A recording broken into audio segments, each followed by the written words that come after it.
Hi there, and welcome to Dork Wars, the podcast, your galactic hub for all things Star Wars and more. My name's Blake, and I'm here with some of the best hosts in the galaxy.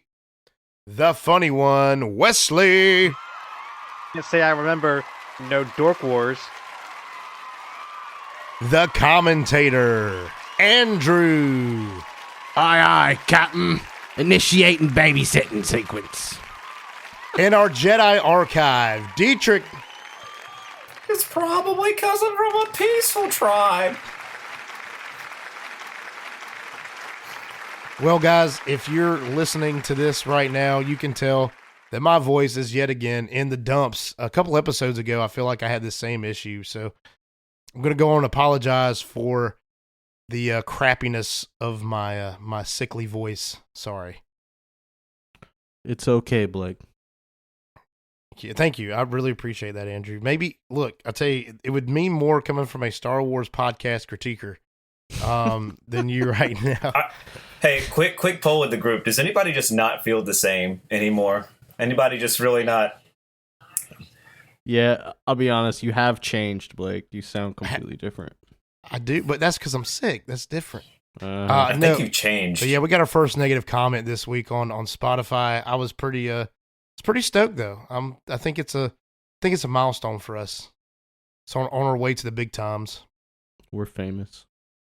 Look, and this guy never commented though. He said we had changed. And I'm like, and I almost wanted to say, where were all the positive comments when you liked what we were doing? I never heard any of that. Like, but anyways, let's just get to some nerdy news right now. Now hear this. Now hear this! Now hear this! Now you hear this, whoever you are. So I don't think we ever covered this, and we should have. But I think we recorded the day that this news released, or we were recorded right before this news released a couple of episodes back. But Star Wars Visions is getting a Season 3 out in 2025. So, guys, I know that we all kind of have our mixed feelings about Visions. What do you guys think about a Season 3? Meh, I don't know. Sure. Why not? It's like, Both seasons have been 50-50 for me, so. Yeah. I feel like season 2 was a lot worse. I agree with that. I can definitely agree with that. I love season 1 for what I think. I love the whole project. I love season 1 and 2. I don't like every episode, but again, I think it's one of those projects that you're not supposed to like every episode, because every single episode has a different art style and a different direction. Mm-hmm. So, as for someone like me, talking about anime, I like Dragon Ball Z, I like Naruto, I like My Hero Academia. Those are like the 3 anime I get into. I'm not really big into anime. So, watching those, I had, in the first season, there's about half of them that I really enjoyed. The other half were okay, but neither here nor there. The second one, they kind of branched out into like some British claymation and stuff, and I didn't quite like that as good myself. But this season is going to be back to the Japanese animation studios, so I think we're going to get true anime this time. So I'm a little bit more excited about this season than I was last season. I think you bring up a good point about it introduces people to Star Wars in new ways, in new different art styles that maybe they wouldn't think about.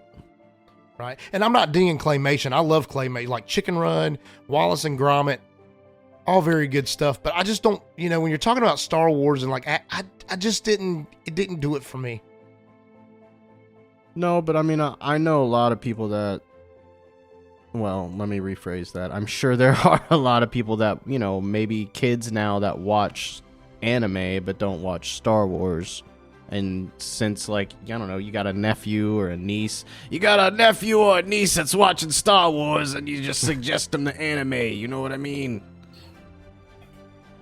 Hey, kids, I know you like the Naruto. Check this out. You know that Dragon Ball Z is a gateway drug. See what I got under the cloak. That's actually, okay, you both bring up good points, and now I'm just a fair weather fan here. Whoever says the next point, I will agree with. Well, will agree with this then, because I'm going to agree with you. Like, my son is not going to sit there and watch a 2-hour Star Wars movie. He did watch most of episode 1. He did pretty well. He did a fine job, but he's not going to sit down and watch a 2-hour movie. I can get him into Clone Wars here and there with an episode or two, but I will say that he likes Dragon Ball Z. I watched Dragon Ball Z with him, and he constantly wants to watch Goku or play the Dragon Ball Z game on PlayStation. So for him to see Star Wars in that frame, while he already does enjoy Star Wars and he knows the characters and stuff, I think that those shorts are a way to kind of keep him engaged with Star Wars in a different way. Not that it's going to win him over as a fan or whatever. I mean, he's 4. But it is a good way for me to be like, hey, man, this is some Star Wars stuff. And he's like, oh, God, I love Star Wars. And then he's like, oh, man, this is like Dragon Ball Z. So I think there's a niche there. But I really think this show is for existing Star Wars fans who also like anime, or existing Star Wars fans who may get into anime. I don't know. But I enjoy these. I wish the Visions carried more weight to like the whole Star Wars canon. For me, I do not. Yeah, I said that's the But thing. Like for me, yeah, you're good. Like for me, that's just in general for all Star Wars media. Like if it doesn't build the canon lore, then I'm not interested in it. I'm not going to invest my time into it. I get that.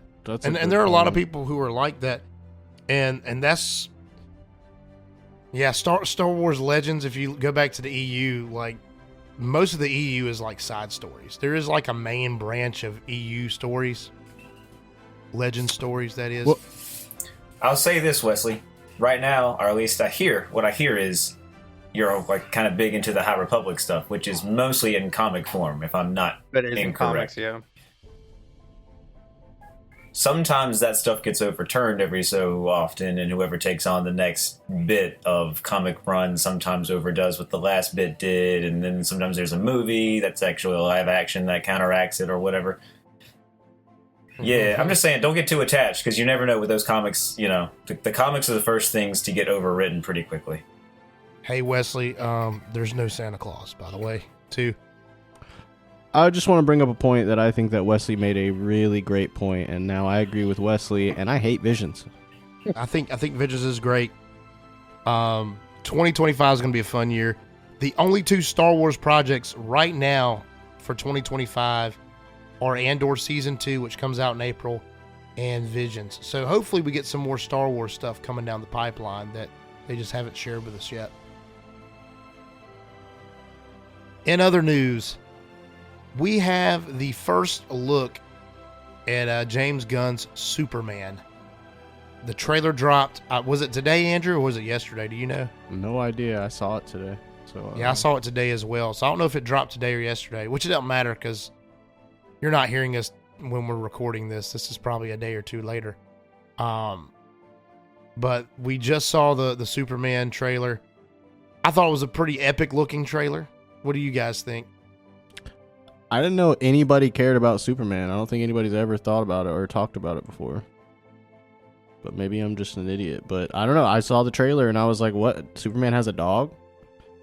Yeah, man, Crypto's been around for a long time. My introduction to Crypto was the Crypto the Superdog show back on Cartoon Network in like 2005, 2004 or something like that. I wasn't big into it, but I knew it existed. So, Yo, how do you not know about Crypto when he's got a whole currency named after him? That was a dad joke. I'm sorry. Where do you think Crypto? I think the biggest takeaway for me, and maybe I don't know, maybe I'm an idiot. It's big, highly possible there. But it looked like Superman was being played by 2 different actors. Am I crazy? Is one of them like a computer edited version of Henry Cavill, or? Huh? There's no Henry Cavill's not in this film. What? No. I feel like it's too soon. Like, I can't not think of Henry Cavill.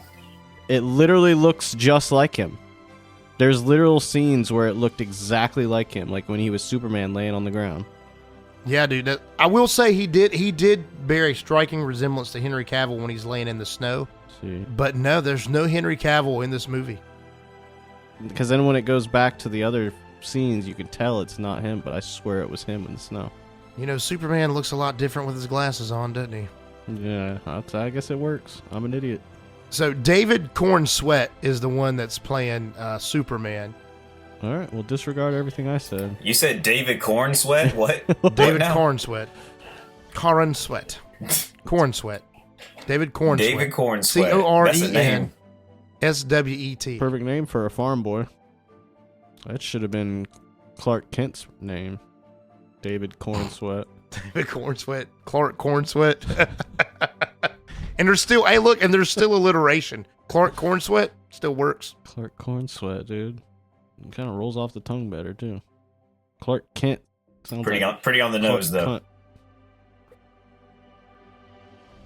Cunt. One thing that really kind of concerns me a little bit is in this trailer, I do believe I saw the Green Lantern, and I do believe I saw Hawk Girl. So, yes. And I was wondering if those were, like, in the past, because it kind of looks like this takes place in the 50s or 60s. I really don't know the setting as far as... That would be interesting. It would be. That would be a nice little twist on superhero movies to actually go back in time with one. Yeah. And actually stay in that time period for a significant amount of time. Well, I guess Wonder Woman did it, right? Yeah, Wonder Woman did. And that movie was great, actually. That's one of the most, the best received DC movies of that little block of films, that DCEU era. First Captain America one, that was pretty good too. That was Marvel. Well, I think he's saying that was another movie that they went back in time for a significant amount of time. Sorry. But So, yeah. Good point, Wesley. God, Blake. Douche. In terms of going back in time, that theme worked well. But yeah, definitely, we're talking about DC, obviously.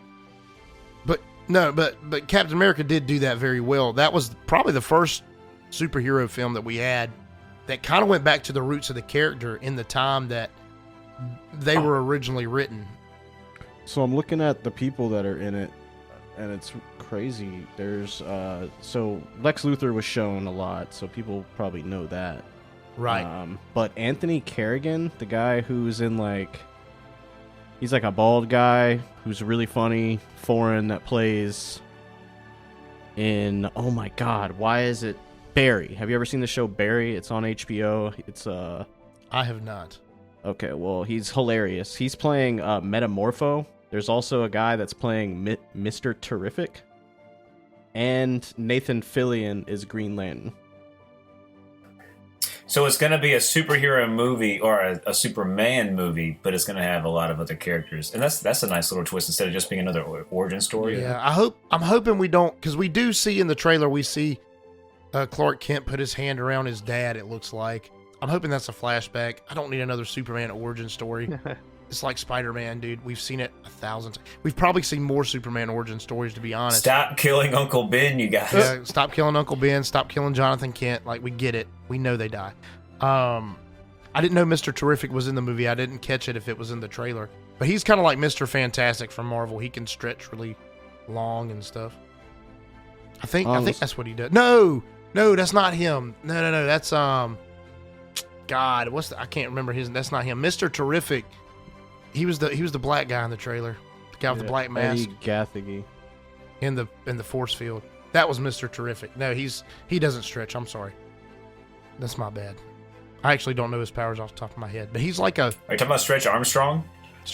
No, that is not a DC character. That is a toy I had when I was a kid. That if you bit it, all the stuff came out and was ruined. He's a scientist. He uses T-spheres. He can go invisible. Yeah. So they kind of dumbed that character down for the Arrowverse. He was on the Arrow in the last few seasons as well. But no, I don't want this to become too much. I don't want too much in this movie. Like just pack it full of too many heroes, too many villains, and now you have another Spider-Man 3 where it's not well received. You don't really get into the story.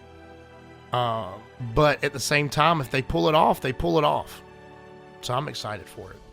I mean, I feel like the most recent Spider-Man did a pretty good job of having a lot going on, but somehow keeping it together. Yeah, tame, I guess, or not going overboard with it. I agree. There's a movie I watched again that on a second pass I thought literally what you are just saying now, that it really wasn't that great of a movie. They just packed in a bunch of fan service stuff that was pretty cool. All right, for the record, that's not what I just said. I just was saying. So he's talking about Blake. Yeah. No, what I okay. Yeah, what I was saying All right, about all right. Spider-Man 3. Yeah, let's stay on topic, buddy. No. Wolverine and Deadpool. I don't think it was that good. I think the story was super, super light, man. Like it was really thin. But I'm not gonna lie. Every Deadpool movie, that conversation, yeah. Every Deadpool movie, the story is stupid thin, and it's a lot of gags, which I don't think makes it a bad movie per se. I enjoyed it. It wasn't the best story, but I enjoyed the movie. I probably won't watch it again for a while. It's not like in my top 20, but I thought it was worth the watch. I will say it was better than the storyline from Deadpool 2. Agree. Yeah. That's just me. I think Deadpool 2. I did not like I think the story sucked. The jokes were okay, I guess. But this one, the chemistry between Deadpool and Wolverine really sold it for me. I mean, the story, it was okay. I mean, Gambit movie. But yeah, we need a Gambit movie. You need what's his face? Yeah, Channing Tatum talking in that really crappy Louisiana Cajun accent. We're gonna have to do a Deadpool Wolverine pod, man, because it'd be fun. Superman releases on July 11th, 2025.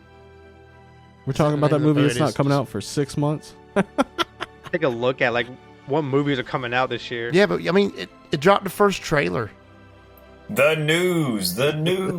We're staying on top of it, man. It's new news. Hear ye. But Dork Wars, the podcast, has a merchandise store. Merchandising. Merchandising? What's that? Merchandising. Come, I'll show you. Open up the store.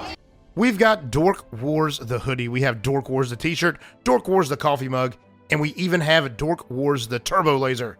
So you can shoot your foes out of the air, destroy your rival clan on your degrading planet.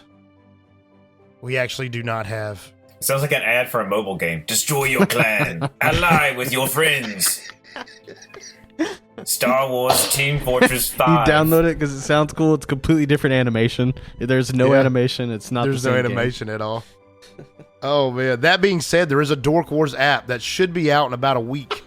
So you guys check out the Dork Wars app. I promise you, it is nothing different than we advertise.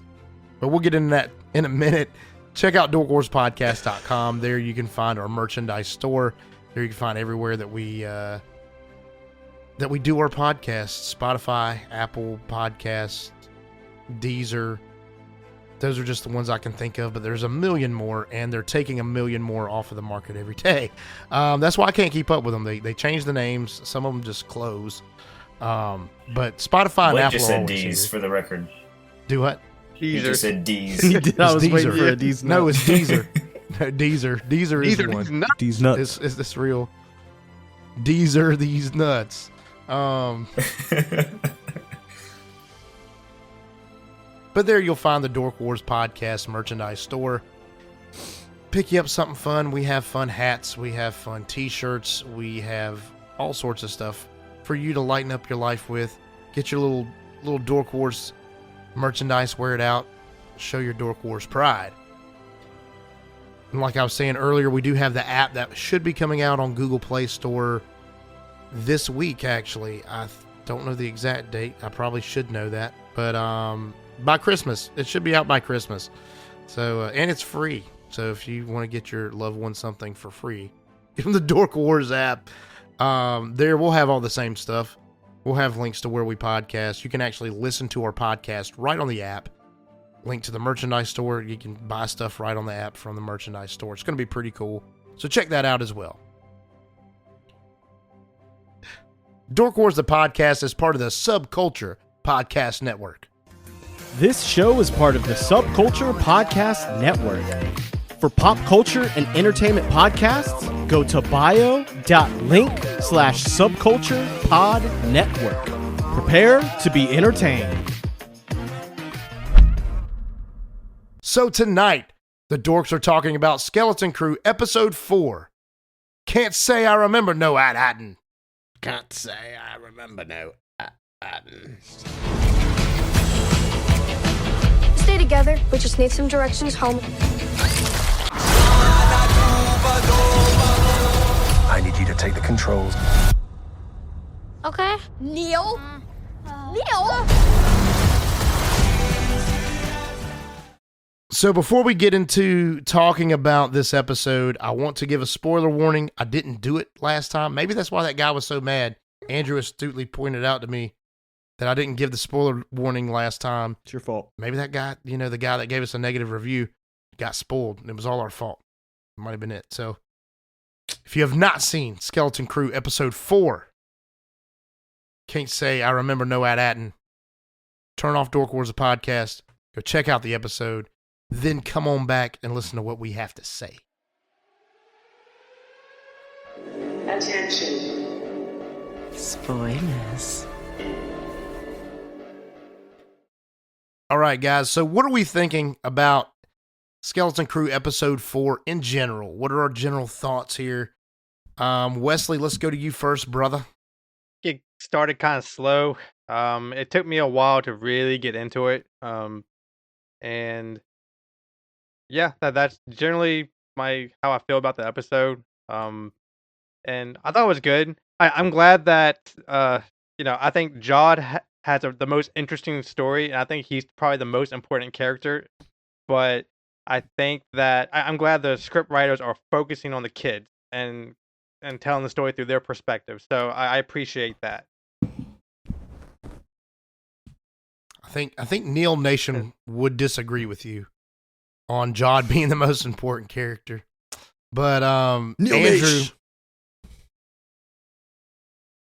Andrew, what are your general thoughts on Skeleton Crew episode 4? Dude, I'm on board for the ride.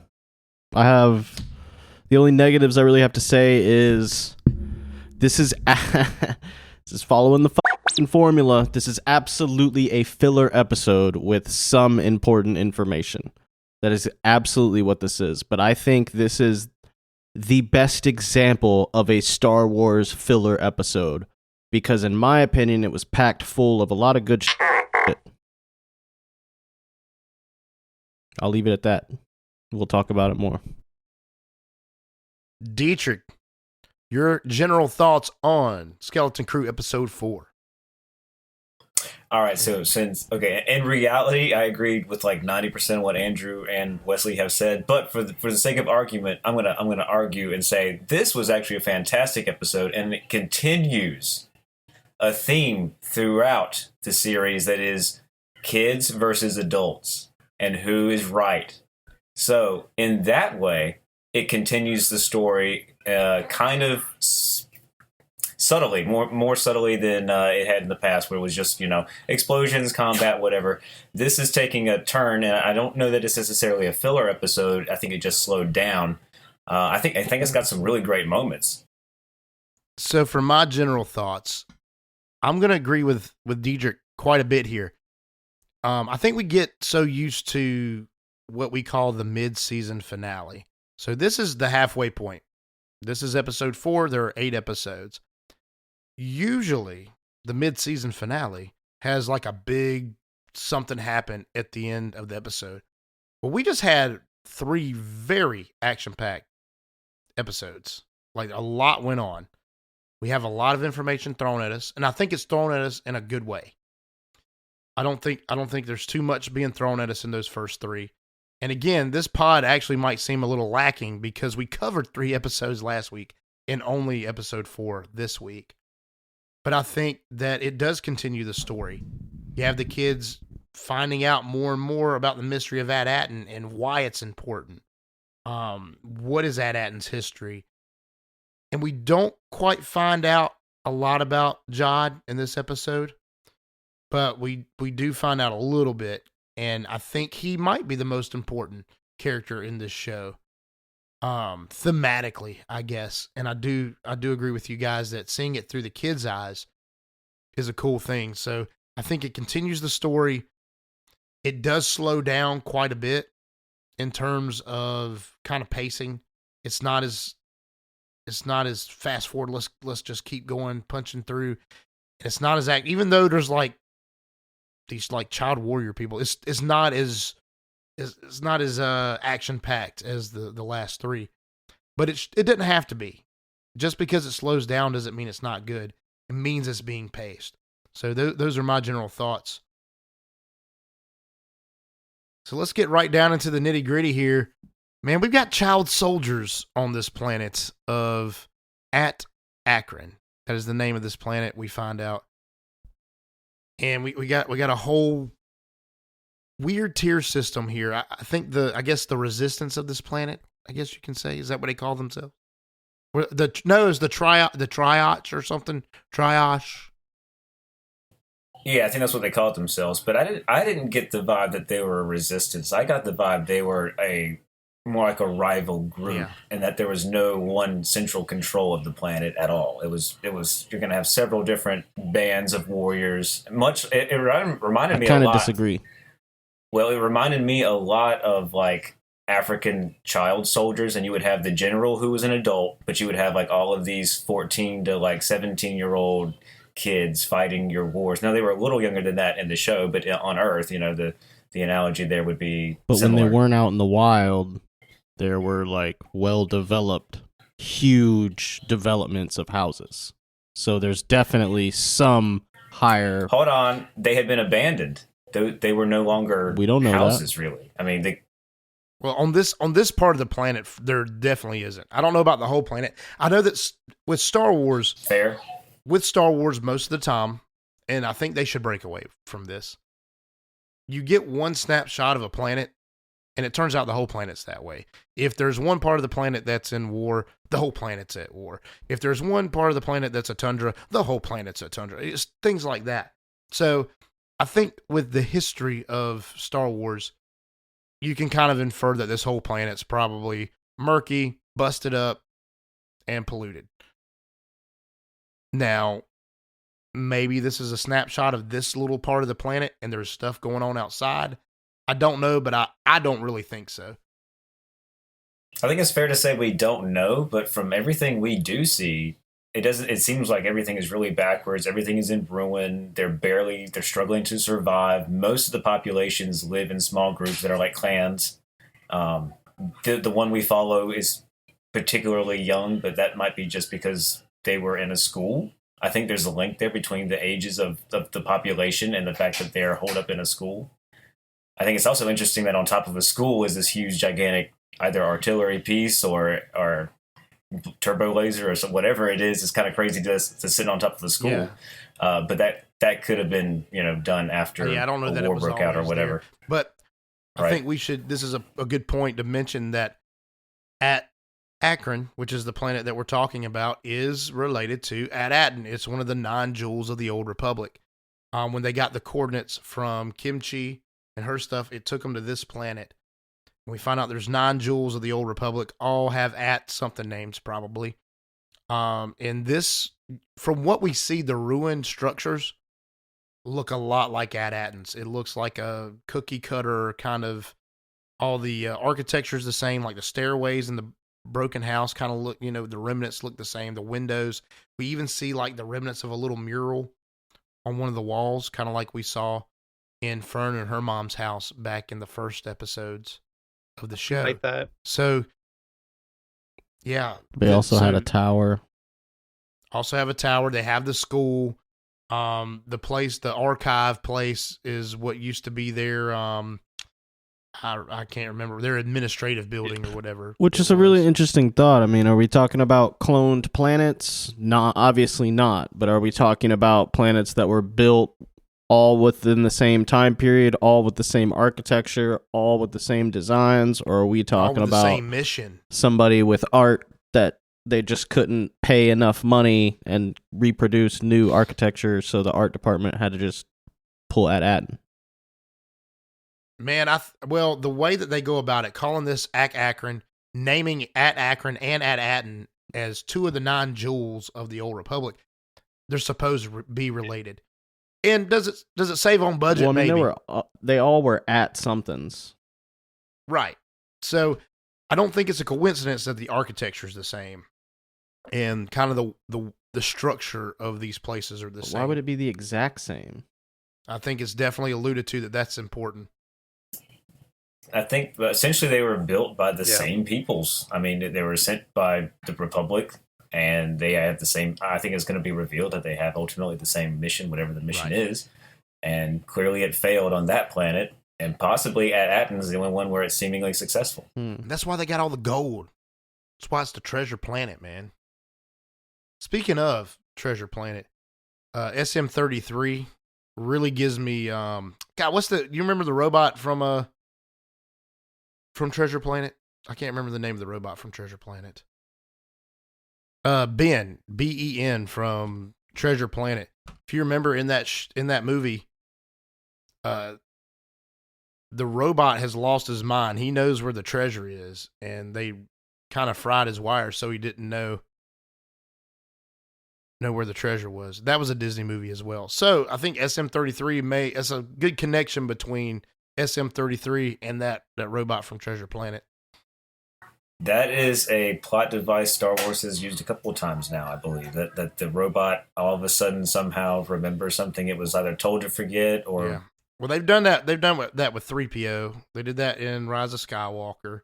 I guess you can kind of say they did that in Force Awakens with R2-D2 just shutting down, being like, bruh, I'm not playing no more. It's kind of dumb. Now that I think about it, that's pretty stupid. But anyways, I digress. We'll talk about that another time. But yeah, I like that. We could talk about it later. I know we were kind of talking about something else, but just that correlation between SM-33 and Ben from Treasure Planet kind of just hit me. I got hit with a Jack Sparrow when Jod comes out of the mist with all the animals in this kind of whimsical manner, just like, hey, I fixed the problem in this crazy zany way. Let me take these 4 children off your hands. Yeah, that whole scene kind of threw me off a little bit, to be honest. It was... So my thought about that, I don't know if I'm going too far in advance here, but we still don't know exactly what happened. I feel like Jod isn't being 100% honest. He's not. And the only reason he saved the kids is because the money from At-Aten would be more than any hides that the guy was going to give him. So, right. Well, what I'm saying though, I think he and the droid 33, I think they slaughtered connected those that. I think they slaughtered that tribe. I'm almost sure they pulled an Anakin, dude. Them cats are the rival clan's going to go find those guys, and they're going to be gone. He says that he paid them off, but why would they not just take the money from him anyway? Like, or why wouldn't they, for one, show that, and 2, why would they let these 2 outsiders that they do not know just walk? Obviously, this other clan doesn't do that. They took the kids that they know. I know that the kids talk a big game. But you can tell, man, these kids are soft. They knew that. They still, did not trust them, didn't let them leave, or whatever. So, yeah, it's a little... I think he's good at talking his way out of things. So I think the implication is he definitely talked his way out of it. I don't think there's any reason to think... But there's also this... I feel like there's also this alternative side of Jod that we haven't seen yet. He's able to turn the robot off almost instantly. He was going to start blasting. He knows how to work a weapon. He knows how to do certain things. He can use force pull. He seems like a capable combatant. He may or may not be force sensitive. We've moved away from the Jedi stuff. And we also know that the robot is an incredibly good combatant. He gets these little shield things on his arms, and he grows 2-3 more feet tall, erect. And he gets all deep voiced. Yeah, he erects himself into a battler. Code DWTP, by the way. DWTP. I don't know what that means. Blue Chew. Code DWTP. Dork was a podcast. Get your Blue Chew. Brought to you by Blue Chew. Chew it and do it. Oh. Yeah, there's definitely something up with Jod, and I think there is a more brutal side that we haven't seen. For him to have been captain of a group of pirates, he had to be pretty brutal, I think. So I think you're right, Diedrich. I think there's an alternative. Oh, one more thing. He walks up to them with a weapon that he took that I'm assuming he took off of them. Remember, he walks up with one of those staffs that blast. It's not really a blaster how we think about blasters. That's another good point. When the kids are doing firing practice with those blasters shoot this weird beam that we've never seen before. And it doesn't look like when we see like stormtroopers or rebel troops firing at each other. It's this weird, disconnected, almost ball-like kind of thing. And I'm assuming that either means the technology is from the High Republic era and they just never evolved or never devolved, depending on how good the gun is. I can't quite tell because they haven't used it on screen. Or it's just what they're able to create on the planet in this kind of post-apocalyptic state. Right. Yeah, we don't see anything used on AT-AT either that's really a weapon, so there's really nothing to compare it to. But yeah, it seems that Jod has some secret motive. Well, I don't even know if they're secret. I mean, we know he wants to treasure, but there's some stuff that we don't know about him for sure. Do you guys think that anyone on this planet has contact with the outside world? I figure that AT-AT They do. They say that. Did they say that? The boss of the Kid Army, he says we rarely deal with the outside except to trade pellets for ammo. So I'm thinking that might be where they got that turbo laser too. That thing looks like it's like Imperial era. So it doesn't look like an Imperial weapon, at least. I don't know if it. Yeah, I'm pretty sure it doesn't look Imperial to me. It looks more like the Republic, or if not older. It almost looks like old Republic from like the KOTOR games, if I'm being frank. I thought you were Diedrich, but okay. Call me whatever you need. Okay, sure. I'll be serious if you need me to be. Okay, yeah, I must have missed that. Yeah, so they do have contacts with the outside world, but that's pretty interesting, seeing as how when the ship with the kids and Jod came in, that thing automatically shifted into autopilot and took that ship where it did. So I think that was pretty interesting. Just saying that's kind of weird. I don't understand why the ship went into what was pulling them into land and how they were able to get out of the tractor beam or whatever it was, autopilot so quickly. That's what I was going to say, Andrew. Look, it reminded me of the tractor beam in A New Hope when the Millennium Falcon just kind of starts going into the Death Star. Well, I don't know that it was a tractor beam, or I don't know. It might be some kind of signal that's put out to all ships that make it go to a certain coordinate. I don't know. I guess that's part of the mystery, because I'm sure AT-AT has the same kind of defense. I'm sure it has the same kind of technology. Yeah, but if Akron's abandoned, how would the defenses be going on? I mean, how was that even turret working? Were they powering that? Oh, they turret? got power. I don't understand. They've got power. I don't know. Maybe they're hooked onto a bunch of. I need to know the economics behind it. Now I think we're getting a little too into the weeds here, or a little bit too in depth with. I don't know, dude. I gotta check never mind. You know, we've changed. What does Wikipedia say? The old us would have pulled out an answer for that. You're right, Andrew. The old us would have done that. Gosh, I hate us now. You suck. I hate you too. Kind of related. We're talking about the war on this planet with the kids, and this is very similar. It made me think about like the Clone Wars episode with Ahsoka, and she had to fight with the younglings on a planet. I don't remember all the details of that episode, but are you talking about when she gets captured put on Kashyyyk, or she gets captured from? No, it's not Kashyyyk. I'm sorry, it's Trandoshans, the lizard men. Talking about that one. I think so. But she had to fight along with all the younglings, and she kind of learned like what the meaning of war was, and that's when she really we see that she doesn't agree with wars, and she's more yeah, go ahead. She's a child soldier. Yeah, just like these kids. But Neil has a different approach. He's like, no, we don't have to do this. Let's have peace. Say I'm sorry. We love Neil so much, but he literally contradicts the title of Star Wars. You can't have Star Wars if you don't have wars. Just be Star Apologies. But if you don't have peace, you never have war, because war is just life. Nah, that's not true. So you gotta have. You don't have to have peace to have some war. You can peace. just have continuing war. Well, hold on now. Hold on. If you center all the war into one part of the galaxy, couldn't there be peace everywhere else? And so then you'll still have peace and war. You see what I'm saying? War and Peace is a book. I get it. Okay, that's like highbrow. Okay, We're getting fancy here on Dork Wars, the podcast. Dork Wars, the finer things. Start our own Finer Things Club. I can't read.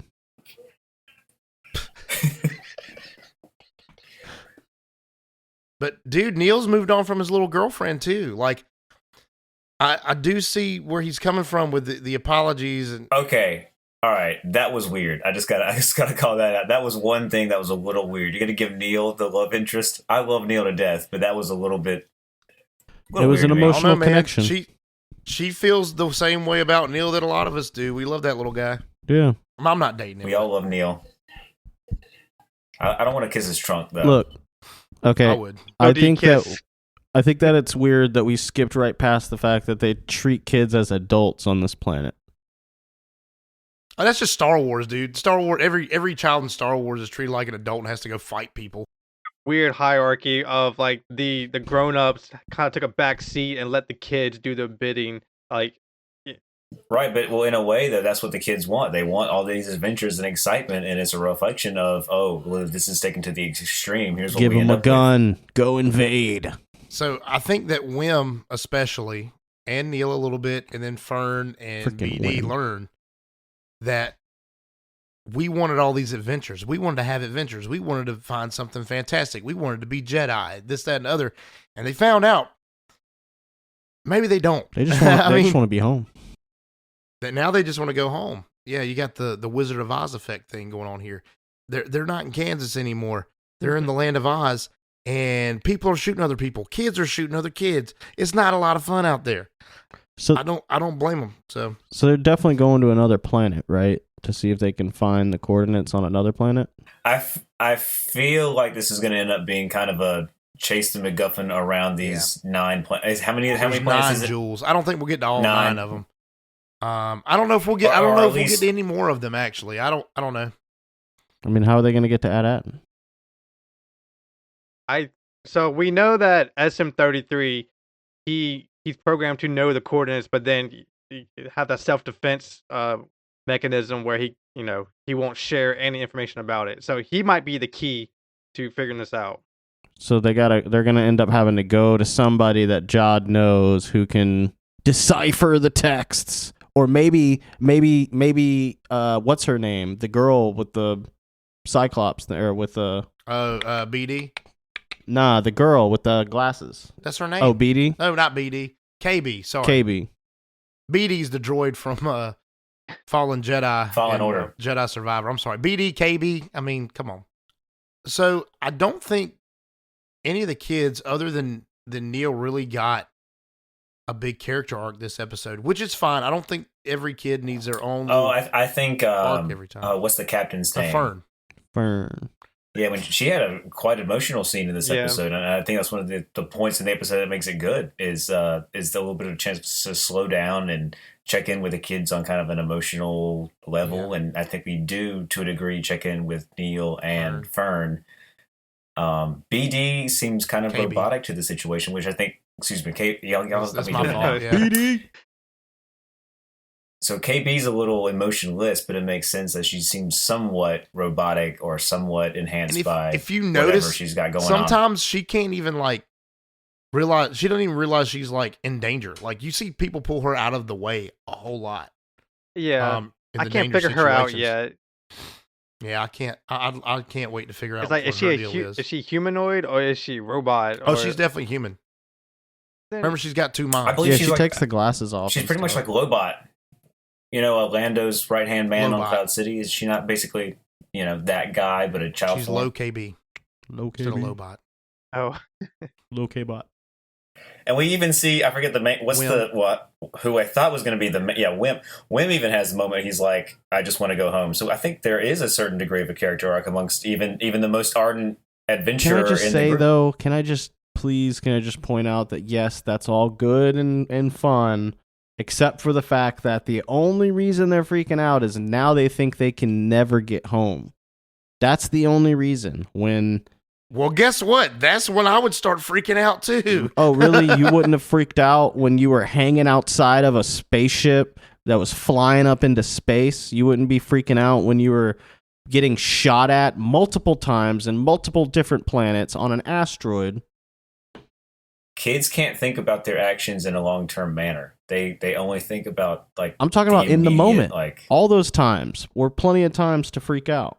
I think, this is a space adventure. You kind of have to suspend belief a little bit. But, I mean, talk about adrenaline. I mean, they've literally been going. They've not stopped. The first 3 episodes, those kids didn't have time to process anything. They were on the spaceship. They're like, oh, God, what are we doing? Where are we going? They hit the spaceport. They're like, oh, crap, we found this place. Awesome. Find out it's a pirate spaceport. Now they're getting shot at and trying to, like, get robbed and jailed and all this other stuff. And then they're on the ship with Jod. Who the heck is this guy? And then they're going to find Kim Chi. Who the heck is this person? It's some little owl lady. And then they're back on the ship. And they've just been going and going and going. Really no time to process until now. Which lends to this kind of slower episode. Conspiracy theory, Neil's dead. What? Neil is dead. I mean, they say he fainted, but he's dead. Dude, I tell you what, that would be a heck of a mid-season finale, and I think everyone would not watch the rest of the show. I think people would turn off. That's it. We're not watching the rest of Skeleton Crew. You could kiss my butt. I dude. mean, I don't know. I will say that her emotional Fern getting all pissed because I let us, into the situation, blah blah blah. She's not pissed. She's crying. She's sad. She's sad and pissed. She's pissed at herself. Weakness. She's sad at the situation, but she's pissed at herself, and because of that, she ends up realizing something that they showed earlier in the season that you don't really think about in the moment because it's a tiny little thing, but you just reprogram the robot. Not like reprogram it, but someone has told it that it can't do that, so it's not doing that. So you have to tell it that it can do that. Because that's something she was doing. Yeah. So the little rat guy that's in SM-33's head, and old Smee's head, from what I can tell, from what I've read and stuff, he's a Teak. And Teaks made their debut in the Caravan of Courage and Ewok Adventures and Ewok's Battle of Endor, so all the Ewok stuff. Back in the 80s. But I don't think that has any bearing on what's going on now.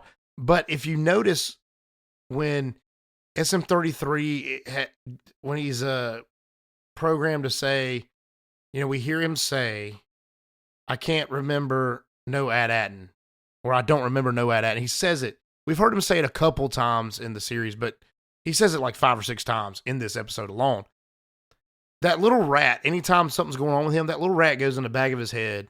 It's like he's doing a ratatouille on him and like controlling him, I think, and wiring him up. I don't know. I think the little rat's got some secrets. You think there's a little bit of Pinky in the Brain action going on here? Like something I think deeper? so. Oh, yeah, definitely, man. Gee, Ray, what do you want to do tonight? The same thing we do every night, Pinky. Try to take over the world. The Pinky and the Brain. Yes, Pinky and the Brain. That's almost at the level of there are 2 Grand Inquisitors. It's almost there. Oh, really? The little rats behind got something. I'll let it play out. No, I don't think. No, it's not at that level. At least mine's plausible. At least he does go in the back. That a rat is controlling the robot circuitry by reprogramming the. I don't think he's reprogramming every time. I don't know. I think he's got something going on in the back of his head. Why is he always with him? The rat lives in the head. That's his house. That's right. Have you ever done electrical work in your house? He was just taking a shit, man. I don't let the electrician live there. I think What if you're an electrician and you have a house and the electricity goes bad? You mess with the electricity to make the house work again. All right, I yield. If that's the case, then how come he was disabled when they got onto the ship the first time? Why didn't the little guy just rewire him and fix him up? To Andrew's point, there is a lot about why was the ship at Atten? Why was SM-33 disabled? Where is the captain that he refers to that programmed him to self-destruct? So it's the rat. The rat was the captain. Oh, dude. That's it. Okay, Diedrich solved it. So we're calling it now. The rat's the captain. No, I don't know. I don't know. It's just curious. Every time something's going on with SM-33, you see that little rat come out in his eye, and then he dopes back into the back of his head every time. Yeah, to me, I lean toward Dietrich's, and I just think it's like a comical bit, and I don't think it has any significance. But we'll see. It's still early. Look, I'm gonna tell you what, man. The Ice Cream Machine and Empire Strikes Back got a whole backstory just because it was in Star Wars. So we'll see. We will see, my friend. I'm not saying that's real, but I'm not saying it's not real. Hey, let us know. Going back to the ship on Atten, though, that ship had been there for hundreds of years, at the very least, or at least 100 years. I'll say at least 100 years, because, no one's come in and out of that planet, and that ship did not originate on that planet, so it has been there for a long, long time.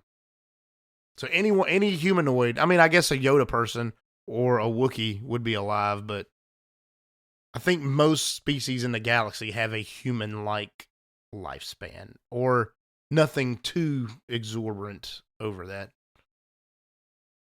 So before we kind of end up, do you think we're getting the conclusion to this series in this season? Do you think that there's going to be a one and done season, or do you think the story is meant to continue to another season? Is there too much to wrap up, or do you think we got time to do it all?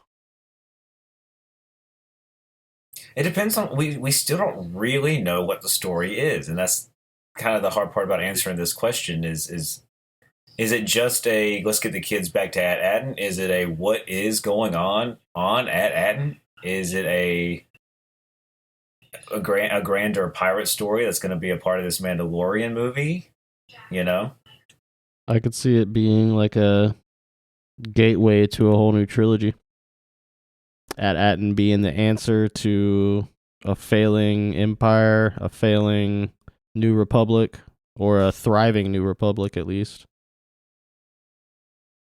I don't know about a springboard to a whole trilogy, but I do think if it does have ties to a movie, obviously it's going to be the Mandalorian Grogu movie that's coming out. Supposedly in 2026. Why is that obvious? I think I've got that right. Well, it takes place in that time period, the same time period as those movies. But what in the show has given you that idea? Because there is a pirate that also is a pirate in The Mandalorian and is killed by the Mandalorian. Right. So this has to happen before that. It's a Nito. Yeah, he's a Nikto. But I can't remember his name. He is it's the same Nikto. Remember that pirate? There's a green slimy looking pirate captain guy. Captain Spanish Moss. That's what I called him, but I don't know his name for real. And then this dude was like his number 2 in Mandalorian season 3, and he seems like he's a lower pirate. Did he end up dying? I can't remember if he died in that. I thought his ship blew up. Maybe I'm remembering that wrong. So either way, it's around that time period. We know it's in that time period. And we know what happens after the Mandalorian time period, which is the rise of the First Order. So there's really no room for a trilogy, I think, between there and the sequels. And if you're going to do a trilogy, you're probably going to go past the sequels or before the prequels. At this point, I'm assuming. Or maybe they're starting a story at Atten as some sort of a secret to peace, since they're the only planet that survived for... Because these planets are supposed to have been created before or around the High Republic time. So these have to be old planets. And this is the only culture that seems to have survived, that is thriving. Maybe the other planets are, but I'm just saying that this could easily be a springboard into the trilogies. The Mandalorian 3 is not gonna, and the Mandalorian movie is not gonna springboard into a trilogy. No, I don't think so. Definitely open the door to a lot of possibilities. The short story is where the kids get home back to Atten. Okay, so Right. I think that will be resolved this season. But then I think that opens the door to some of these possibilities that you guys are speaking of. Is okay, people now know Atten is still real, and it has a lot of value. It has a lot of culture, and it's really sought after. So, what are the repercussions of that coming to light? The rest of the galaxy. I agree. Well said, Wesley. Well said, Wesley. I think that's a total possibility. Starting out, I thought this was going to be a one and done. Like, this is a good pirate adventure with the kids. Let's do this, man. It's going to be a lot of fun, just kind of its own thing. And I still think it's going to be its own thing to a degree. But possibly the idea of Atten or the 9 Jewels of the Old Republic will come up again in other media, possibly Mandalorian and Grogu, possibly in a new trilogy after the sequels. So I think we'll see where it goes from there. But short answer for me, though, I don't know if there'll be a Skeleton Crew season 2. I don't think there will be.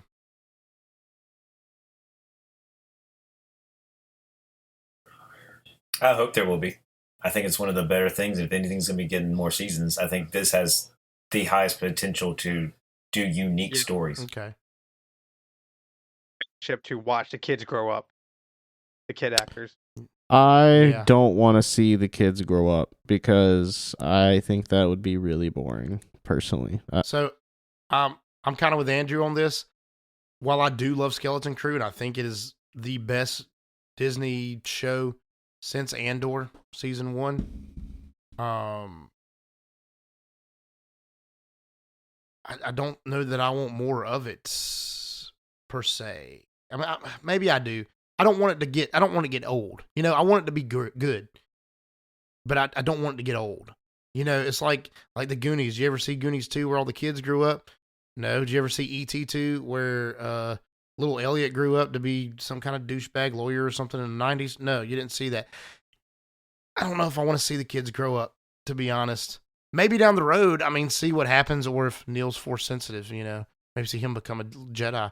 I don't think that's going to happen. Yeah, but I mean, I got mixed feelings about it because personally, I think it would be great for the story if they could skip ahead like 10 years, but I think it would be very difficult to find actors and actresses that are going to embody the same feeling that I'm getting from these kids. And keep it as interesting as it is right now.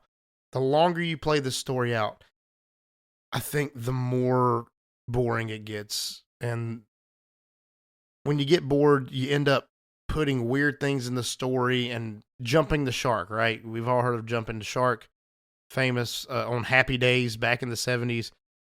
The show was great. Then there's this episode where the Fonzie jumps a shark, literally jumps a shark on skis. And it's like, okay, this is stupid. And then it just all, so that's where that term comes from. I think the longer you go with this, the more potential for jumping the shark you get. So maybe a season 2 would be cool, but don't go too long with it. Yeah. Don't overstay the welcome. And yeah, that's true to get fatigue over any show, frankly. But right, I think I was just about to say, like, I feel that way about several things within I was the Star going to Wars say franchise, Star Wars so. has a history of doing that. Star Wars. Well, dude, fatigue, I ain't gonna lie to you, dude. Like me and my wife started watching Big Bang Theory around season 4. I'm like, oh my god. Then we watched another few seasons. I'm like, oh my god. And like I just did a watch through of The Office.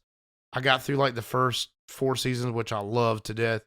And, you know, then I kind of, you know, I went and did a little, you know, watched something else a little bit, then came back to it, then watched another couple seasons, then went to something else and came back. I think that's a bad I think example. it happens with every show. You've seen all those, right? It's kind of bad. Yeah, You've seen them all before, exactly. So you're going to watch them once. So, yeah. Even when I watched it the first time, I think I took a little break right in the middle. Mm. But I will say that I feel like Skeleton Crew is kind of set up like your oh, 401k. I would say that Skeleton Crew is set up like your Stranger Things, or it's set up like your Outer Banks, your kid adventures, treasure hunters. So I think there is utility here for it to go on for a couple seasons.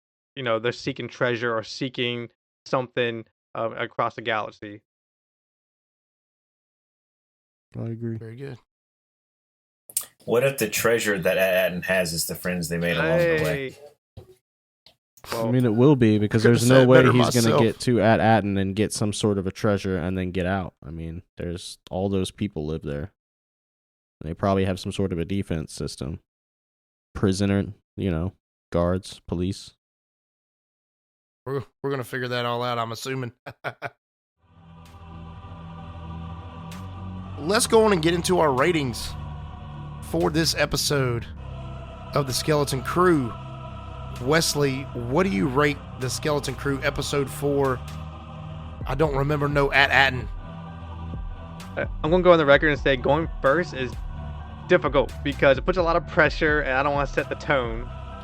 Dude, we base all of our ratings off of you every time. I know. No, yeah, I'm just copying you. You're the benchmark, brother. You're the benchmark. By the way, last episode when Andrew said just copy exactly what Wesley said and put it here, and then Blake did it. Andrew, I don't know if you heard it, but you gotta listen to it. Listen to that. That was pretty funny. Okay, I'm going to give this a neutral 5. Okay, it's kind of for my scaling, it's a little bit lower, but it's not it's not the worst thing I've ever seen. It's not the best thing I've ever seen. I've put it in the middle. And we learned a little bit. Got a little bit of plot development, but kind of boring episode for me. And yeah, sorry. So I do want to say this. I want to say that I think sometimes our ratings get a little fantastical. I think this is one of those. I think this is a hella crazy low ball number. I think he really thinks this is a 7, because a 7 is a more I don't know, though. I mean, if you think about it, you got scale 1 to 10. 5 should be middle of the road. I didn't like it. I didn't hate it, if you think about it. See, I disagree. I see it like a Fibonacci sequence, man. I feel like the gap between 7, 8, and 9 is just as good as the 1 through 7. You know what I mean? We should really define this. I don't understand math enough to follow what you just said. It's like a rising. What podcast do you think we're on right now? like a roller coaster going up a thing. It starts out low, so 1 through 7 is low, but then 7 is 12 feet in the air, 8 is 100 feet in the air, 9. You know what I'm saying? So we need to take a whole podcast and discuss the rating system. Redo all our ratings.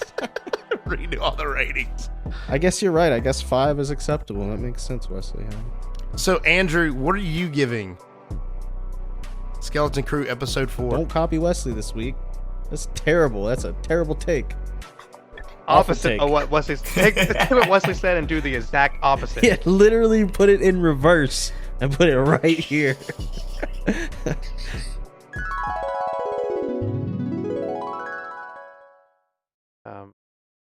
Yeah, sorry.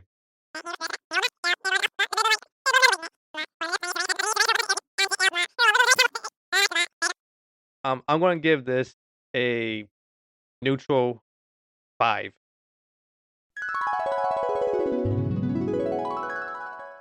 No, I'm still gonna stick by my original statement. This is a filler episode. That's what it is. But I will say that it still is the best filler episode I've seen from Star Wars. It had good information that was pretty necessary, so I could see the argument of people saying it's not a filler episode. There was a lot of great comedy throughout. Jod does a great job of breaking up, the Jod 33 scenes do a great job of breaking up all the content. We really didn't talk about those a lot either. I mean, I think those are very noteworthy. Well, I think Jod really like makes the the whole thing. movie, or I feel like Jod really makes the entire show great by being a supporting character, even though he's the biggest name in the show. I think he does a great job of doing that, Jude Law. But in this particular episode, we get a lot of information. We're moving the story forward. It is a filler episode. It's a bullshit side quest. They're on some planet meeting some bullshit people that they're probably never going to see again or care about again. It's a filler episode, but I'll give it an 8. I think it's still at an 8. Neil's marrying that girl. Neil is marrying that No chick.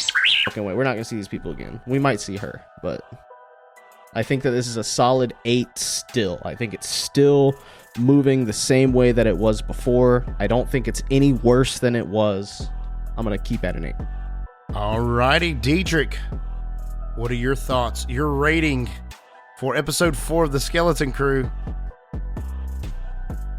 I feel like me and Andrew have somehow crossed each other, because at the beginning of the pod I was like defending it somewhat and he was kind of attacking it, but his rating is ultimately going to be better than mine. He gave it an 8. I'll go with a 7. So is that like a Wesley's 5-7, or is that like a Andrew 7-7? I think Andrew's right. It's a filler episode ultimately, but it's some of the best filler we could really ask for. Well, I tell you what, Andrew, you flipped Dietrich because he didn't think it was a filler at the beginning of the discussion, if I remember correctly. I mean, I could be using the wrong term. I think the term of a side quest episode is more of, I think that's a better term and less of a derogatory. Yeah. I mean, I think it's kind of. I don't think it was a side quest though, because they're going after a way to get home. You're correct. It's the main mission. quest, but they did a side quest. They went and trained with the local militia. They did that so they would go to whatever the tower was. They had so to do something to advance the main mission. They had to do a side quest in order to go and continue their main mission. The best way I can describe this is anime. Is there some anime episodes where because there's some, like Naruto is like 1 billion episodes long. If you go look at the episodes of what you need to watch in Naruto to get the main story, there are some episodes classified as half filler, half story, where like the first 15 to 20 minutes of the episode is strictly doesn't matter. It's a filler episode, like someone's crushing on someone or they fight some dude they didn't have to fight and doesn't have any connection to the story. Then like the last 5 minutes is something monumentally important. So I think that's kind of the category we can put this episode under. So a 7. Diedrich gives it a 7. I'm down with that. I think that's respectable. I don't think that's a bad score. 5 a bad score, Blake. I don't think yours was a bad score either. I think yours was honest. I mean, you didn't love it, you didn't hate it. I think it was a low ball. I can't tell you your rating's wrong. That's like if you tell me I don't like macaroni and cheese. Yeah, I do like macaroni and cheese. Shut up. But I'm going to give this episode a solid 8, just like Andrew. I gave the first 3 collectively a 9. And while I don't think the quality has gone down. I don't think the quality of the story has gone down. I don't think it's getting worse, despite my rating being a little lower per the episode. But I do think this was a slower episode. There's not as much action. You don't learn as much, while you do learn some things. It is an exciting episode at points. The training with the militia and stuff like that, I didn't care that much about it, but it was enjoyable to watch. So therefore, I'm just going to give this an 8 because I think it does continue the story. We do get information we need, and it was a good episode overall. So with that, we're going to end our episode right here. I think Master Yoda's feeling a little bit under the weather. I was talking to him earlier through meditation, and he was really like flickery and weird. It was strange. He just wasn't feeling himself. So I'm just going to leave him out this week. We'll get him back next week, though. So thank you for joining us on Dork Wars, the podcast. Check out our social medias, Facebook, X, Instagram, TikTok. We're everywhere. Interact with us. We do want to hear more from you guys, what you like about the show, what you don't like about the show. Even just to talk Star Wars. We'd love it. leave comments and reviews like that guy who kind of bashed us this week and said we're not the same as we used to be. We don't mind comments like that. If that's how you really feel, tell us. We're not offended. But tell us why, though. Just tell us why. I want to know why. Maybe we can work. Maybe it's something we can work on. I don't know. But definitely check out dorkwarspodcast.com. There you can find everywhere we stream. You can find the merchandise store. You can find our YouTube page where we're going to start doing more live streams in the new year. So definitely check all that stuff out. Thank you, and may the Force be with you. Thank you for supporting Dork Wars, the podcast. You can check us out on facebook.com/Dork Wars, the podcast. And if you would like to join in on the discussion or maybe suggest topics for us to discuss, please do so by joining our Discord community or sending us an email at dorkwarspodcast@gmail.com.